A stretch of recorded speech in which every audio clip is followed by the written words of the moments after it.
Stewart-Haas Racing was pinnacle of racing for Ford in the NASCAR circuit. Is it now on the brink of collapse with the most recent disqualification of Kevin Harvick? Let's talk about it here on Stuck in the Catch Fence.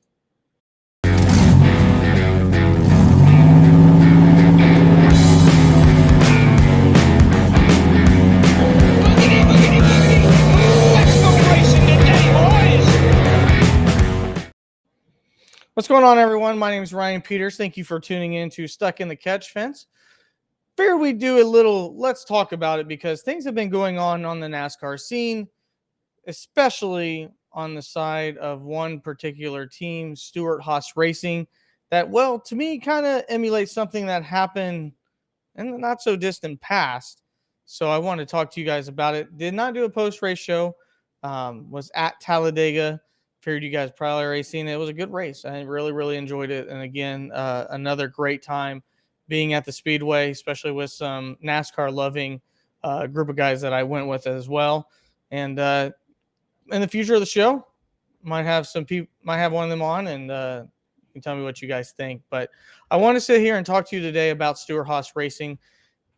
Just driving home on the way back, just got me thinking and different things. When the news announced that Stewart-Haas Racing and Kevin Harvick received a penalty for the windshield fasteners not being secure, which led to the disqualification of Kevin Harvick. He got a last place finish. He did not get he lost all of his stage points, and therefore it's like he never even raced a single lap at Talladega. And overall, the bigger picture of what is going on at Stewart-Haas Racing. So Stewart-Haas Racing now for the last few years has looked like it's been in a slump. I think a lot of people would say, it's not that bad. They got some prospects people like. People were interested in Cole Custer when he won at Kentucky. People like that they brought back Ryan Preece because he thought, he could be a driver with given the right ride, could produce. And, Chase Briscoe came out swinging last year.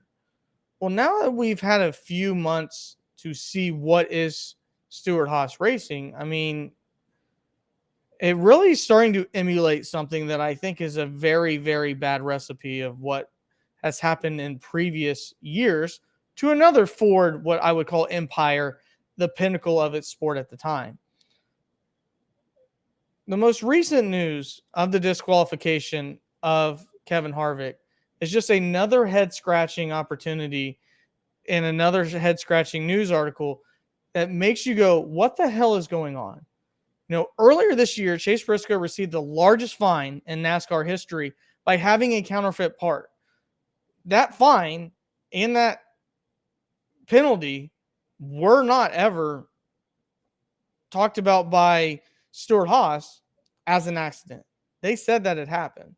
Now, they said that it accidentally happened, but they never went to the lengths of saying, no, we shouldn't have this fine. No, we don't have this penalty. You guys did the wrong thing. Let's discuss why this should not be. No, they fully admitted guilt. They said it happened. They said during the process of making sure that the car and everything is okay, a counterfeit part was installed, even though it wasn't supposed to be installed. We just have to do a better vetting process. And you're like, what?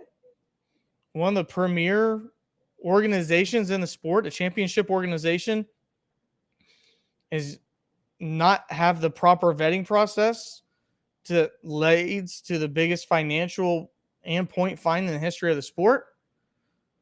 Okay. And that's coming off of the back of last year. Cole Custer got fined for trying to manipulate the race at the Roval. And then at Michigan, Cole Custer gets fined with an L1 penalty. And now you lead to the most recent with Kevin Harvick being disqualified. It definitely raises questions of what the hell is actually going on at Stewart-Haas Racing. Is there any type of care? Is there any type of leadership? Is there any type of competition, really, that people are looking for? So where do you begin? Is it the guy on the floor's fault that he put a counterfeit part on?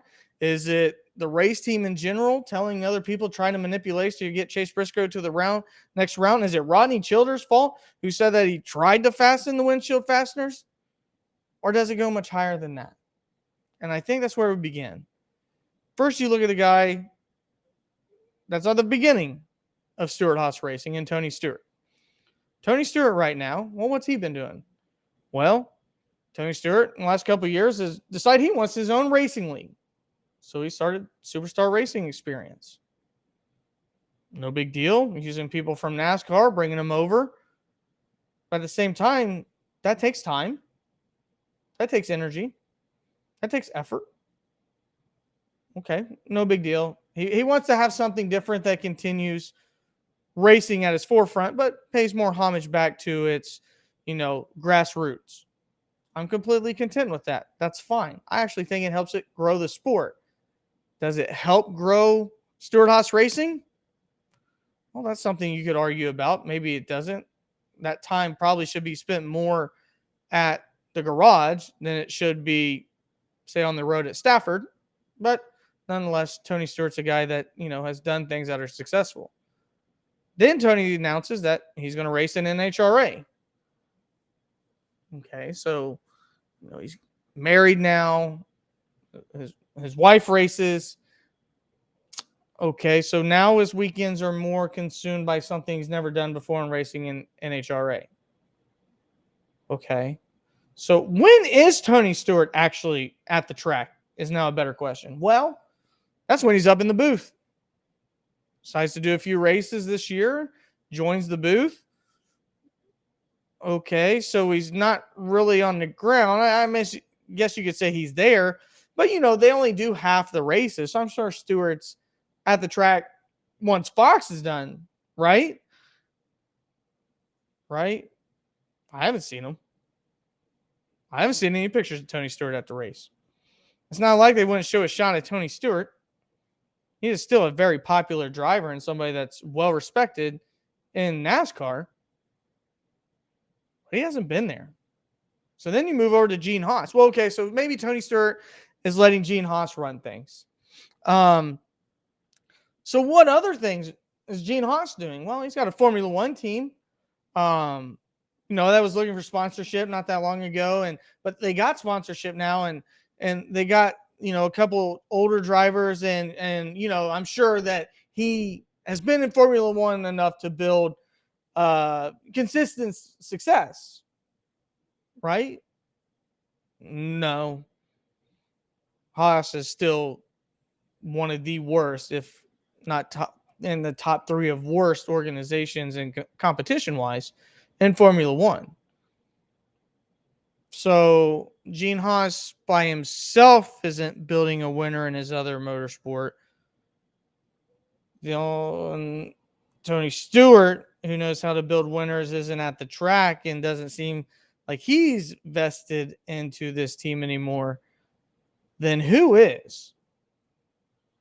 If the two guys on the name of the actual racing team are no longer putting all of their finances and all of their resources into this Ford team, who is actually doing this? And again, it reminds me of another team that just recently had a bounce back, but it also took a financial intervention and a person to join them to get them back on track. And you've probably seen it. The cat in the hat's on the thumbnail, and Jack Rousch. Jack Rousch, in the late 90s, mid to late 90s, early 2000s, was the pinnacle of Ford racing. Dominated. Mark Martin, Matt Kenseth, Jeff Burton, Carl Edwards, all kinds of great drivers. But then kind of lost its way because Jack Rousch, as being told by other drivers, really had an approach of each team does what they want to do to gain success. He's not going to overstep and police, but each team's allowed to do essentially what they think is the best for their team. Okay. Well, if the people in charge at Stewart-Haas Racing aren't there to lead these teams, then maybe that's why each team is doing what they feel is best and therefore doesn't have the leadership, and that's why we're seeing the multiple infractions, the multiple fines that we're seeing today at Stewart-Haas. Maybe there needs to be an overarching voice there that brings these groups together and says, this is how we're going to get things done. Well, some people look to the fall of Roush Racing as when Mark Martin left. He was the heart and soul of that team, the best driver at Roush Racing. Now, he never won a championship like, say, Matt Kenseth, but he was damn near a champion multiple times, a Hall of Famer. And if he didn't race, against Jeff Gordon more often than not, then he would be viewed as one of the greatest drivers of all time, if he's not already. But Mark Martin left. He went to another ride. And a lot of people say when Mark Martin went to another ride, Roush Racing fell apart. That backbone that was Roush, the voice that did bring everybody together, since Jack Roush really wasn't in that type of a leadership role or did not view himself that way. Mark Martin and his leadership led kind of to the collapse of Roush Racing, who then was purchased with Fenway. And that never worked out either. When I look to the present, guess who's getting ready to leave Stewart-Haas Racing? Kevin Harvick. Kevin Harvick's the only driver that is putting up consistent quality finishes every week at Stewart-Haas Racing. Chase Briscoe's been a huge disappointment. Ryan Preece never has had that much speed. And Eric Almirola does what he normally does. Surprises you at the top of qualifying once in a while, but never manages more than a top 7 finish. And those are very few and far between. So if Kevin Harvick leaves, does the backbone of Stewart-Haas Racing leave with it? Are we about to see a collapse of it? Well, maybe they got stars in the wake to replace him. You know what? When Mark Martin left, Roush Fenway brought in Trevor Bayne and Ricky Stenhouse. No, that didn't work out very well. Well, I'm sure with Kevin Harvick, they'll replace him with one of the best young superstars in the sport. You got Zane Smith, you got Carson Hocevar, you got John Hunter Nemechek, and they're bringing in 30-year-old Josh Berry. Okay. But what about if Eric Almirola retires? Oh, well, then it maybe already tried out Cole Custer. You get where I'm going with this? Does this not seem like the future is really under control at Stewart-Haas Racing? When there's multiple different drivers to go out there and get in multiple different ways that both people that have their names on the actual team should take control of this and say, hey, we're going to right the ship. We're going to do what's needed to win again, to bring back glory and be the best Ford team. Front Row Motorsports, rising up.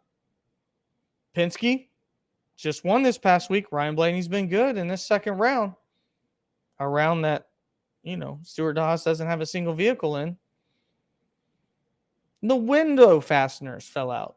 Rodney Childers said he tried to put them in, but the vibration caused them to fall out. Does that sound like an A-list organization where bolts and screws are falling out of the windshield at the top level of motorsport in the United States? Or does it sound like something that's circling the drain,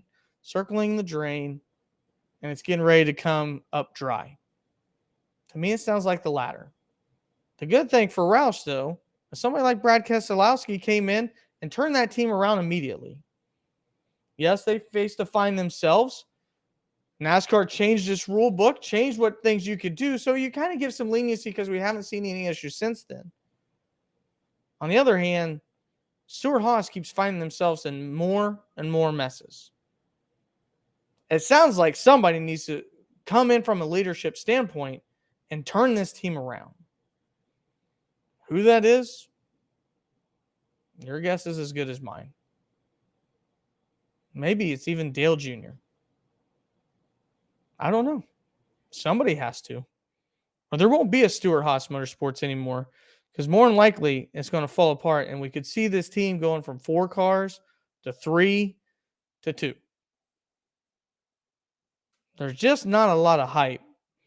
And it doesn't sound like there's a lot of leadership right now at what used to be the best forward organization in NASCAR Cup Series itself.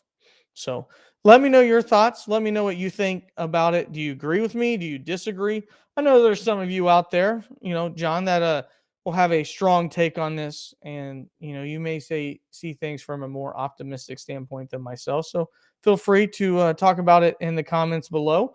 Again, we'll have a show tomorrow. Probably we'll do a live show because I'm expecting big news to come out for the schedule. It was already announced today that Iowa's going to be on the schedule. We'll talk about that. And we'll look ahead at the Roval and who needs to do what to advance into the next round. If you want to support the show, these are the ways to do it. You can join us at Facebook. You can donate at Patreon if you ever feel the need to. And we're also on Rumble. So those are the ways that you can find us and reach us and help build this community. Make sure, to like the video if you do like it. If you want to subscribe, it's free. It's one click, and it lets you know how to catch the rest of these videos and upcoming future NASCAR news and help build this community that we're building here at Stuck in the Catch Fence. Outside of that, my name is Ryan Peters. I'll see you in the next one. God bless.